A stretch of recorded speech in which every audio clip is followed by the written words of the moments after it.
Broad বুলি ক'লে সাধাৰণতে বিভিন্ন ৰকমৰ ৰেচিপি বনাব পাৰি।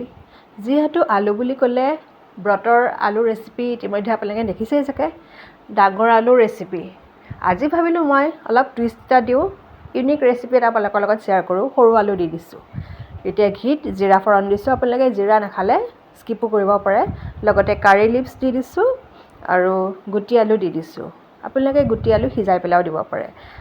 অতি কম সময়ৰ ভিতৰতে আচলতে হয়, কিন্তু সিজাই পেলাই নিদিলে এনেকৈও আচলতে বনালে অকণমান তাৰমানে ক্ৰিস্পি হয়, অকণমান মচমচীয়া হয়, খাবলৈ কাৰণে বিৰাটেই সোৱাদময় হয়।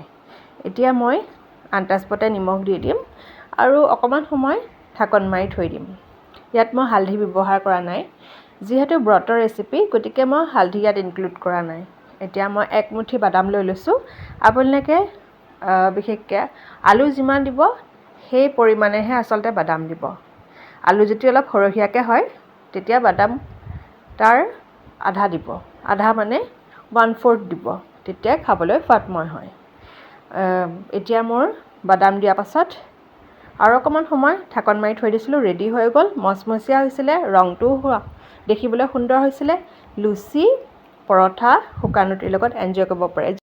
সাধাৰণতে ব্ৰড বুলি ক'লে আটাও আচলতে বেলেগ ব্যৱহাৰ কৰা হয়।